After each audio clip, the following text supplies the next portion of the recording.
महाशिवरात्रि की विशेषता क्या है, आइए जानते हैं।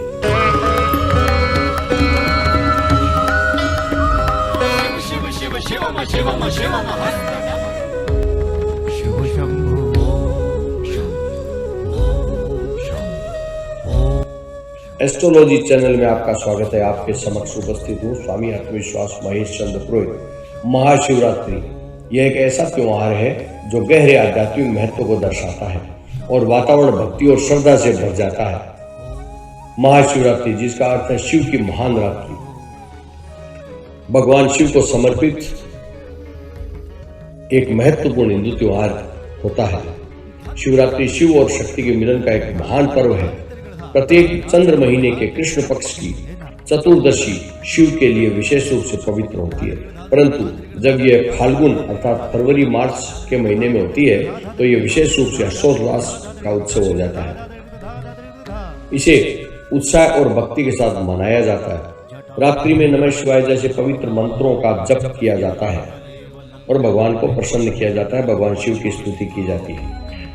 भक्त कठोर उपवास रखते हैं और रात भर प्रार्थना, पूजन और ध्यान में बिताते हैं। वे शिव मंदिरों में जाते हैं, शिवलिंग पर दूध, शहद और बेल के पत्ते चढ़ाते हैं अर्थात पूजन करते हैं। शिव हिंदू धर्म के प्रमुख देवताओं में से एक है, जिन्हें शैव लोग सर्वोच्च देवता के रूप में पूजते हैं। उनके सामान्य उपनामों में शंभु उनको कहा जाता है, जैसे उसका अर्थ होता है सौम्य। शंकर अर्थात कल्याणकारी।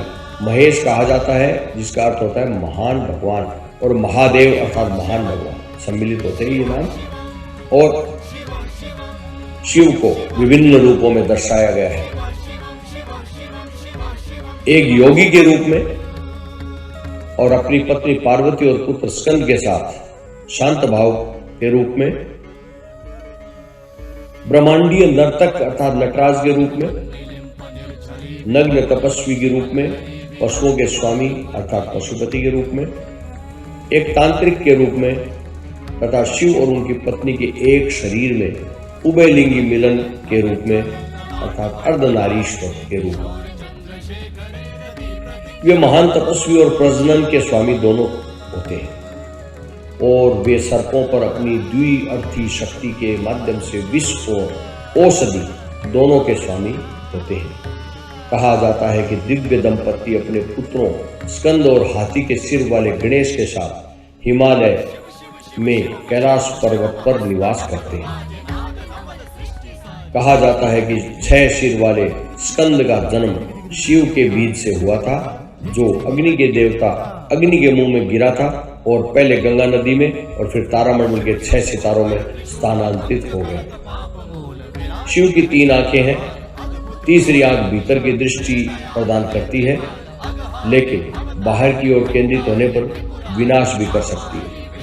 शिव को भस्म रमाए हुए नीलकंठ के साथ चित्रित किया जाता है। पौराणिक कथा के अनुसार उन्होंने गंगा नदी को अपने बालों के माध्यम से रिसने की अनुमति देकर आकाश से पृथ्वी पर लाए, जहां वह आकाश गंगा होती है। इस प्रकार उसका गिरना रोक दिया। शिव अर्धचंद्र और गंगा से सुशोभित रहते हैं।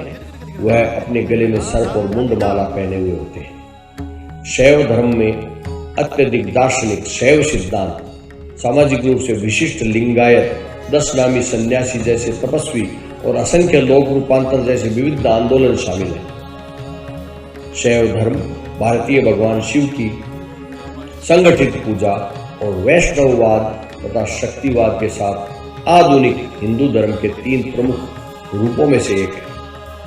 श्वेताश्वतर उपनिषद शिव को सर्वोच्च देवता मानता है और शिव 2 महान संस्कृत महाकाव्यों महाभारत और रामायण में एक महत्वपूर्ण देवता है। शैव सिद्धांत 3 सिद्धांतों को मान्यता देता है।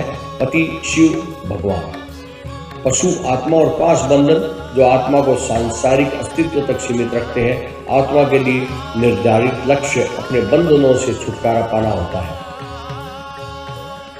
और यह लक्ष्य शिवत्व अर्थात शिव का स्वभाव प्राप्त करना होता है। उस लक्ष्य की ओर ले जाने वाले मार्ग अर्थात पूजा के बाहरी क्रिया कार्य अर्थात ईश्वर की अंतरंग सेवा के कार्य योग, ध्यान और ज्ञान है। स्वास्थ्य अनुष्ठान, धार्मिक या नैतिक उद्देश्यों के लिए भोजन या पेय या दोनों से आंशिक या पूर्ण परहेज किया जाता है।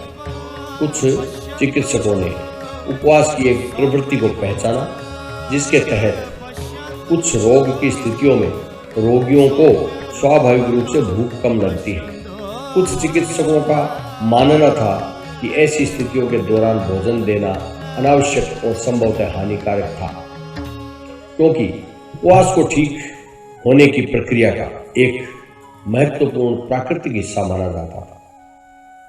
20वीं सदी में जैसे जैसे पोषण और मानव शरीर की पोषण संबंधी आवश्यकताओं के बारे में अधिक जानकारी मिली, उपवास के तरीके तेजी से परिष्कृत होते गए और दृष्टिकोणों की एक विस्तृत श्रृंखला सामने आई।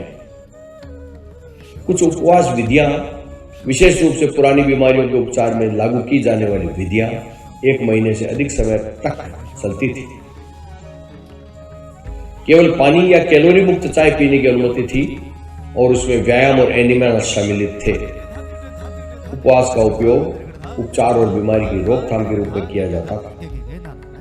शोध से पता चला था कि 15 दिनों तक किए गए आंतरिक उपवास ने ऊतकों में इंसुलिन मध्यस्थ ग्लूकोज अवशोषण में सुधार किया। लंबे समय तक किए गए इस तरह के उपवास ने ग्लूकोज असहिष्णुता और ऊतकों से हानिकारक ऑक्सीडेंट की रिहाई को बढ़ावा दिया।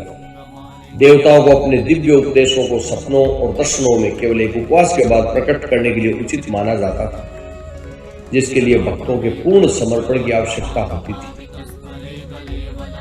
पाप स्वीकार करने के पश्चात प्रायश्चित के लिए उपवास करना एक आवश्यकता थी। विशेष उद्देश्यों के लिए या विशेष पवित्र समय से पहले या उसके दौरान उपवास करना दुनिया के प्रमुख धर्मों की विशेषता बनी हुई है। कुछ बौद्ध भिक्षु अपने ध्यान अभ्यास के हिस्से के रूप में उपवास करते हैं। जैन धर्म में कुछ निर्धारित नियमों के अनुसार उपवास करना और कुछ प्रकार के ध्यान का अभ्यास करना समाधि की ओर ले जाता है। ईसाई धर्म, विशेष रूप से रोमन कैथोलिक धर्म और पूर्वी रूढ़िवादी ईस्टर से पहले पश्चाताप की बसंत अवधि लेंट के दौरान और क्रिसमस से पहले पश्चाताप की अवधि एडवेंट के दौरान 40 दिवसीय उपवास अवधि का पालन करते हैं। रोमन कैथोलिकों में लेंट के दौरान केवल ऐश बुधवार और गुड फ्राइडे को अनिवार्य उपवास होता है।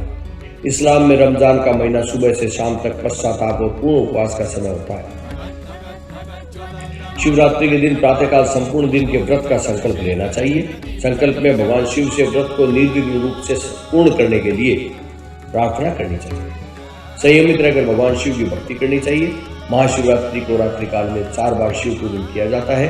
दिल्ली के समय अनुसार किस प्रकार से समय होगा, आइए जानते हैं। प्रथम प्रहर पूजा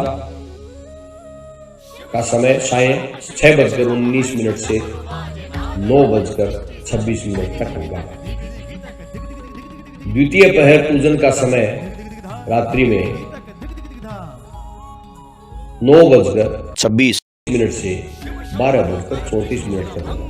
तृतीय प्रहर पूजन का समय 12:34 से 3:41 तक होगा और चतुर्थ प्रहर पूजन का समय 3:41 से प्रातः 6:48 तक होगा।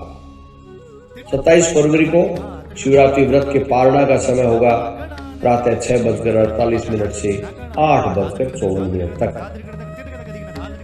तो प्रिय दर्शकों, इस प्रकार से महाशिवरात्रि का महत्व समझते हुए व्रत व पूजन मुहूर्त के अनुसार करना चाहिए और शिवरात्रि के महत्व को समझना चाहिए।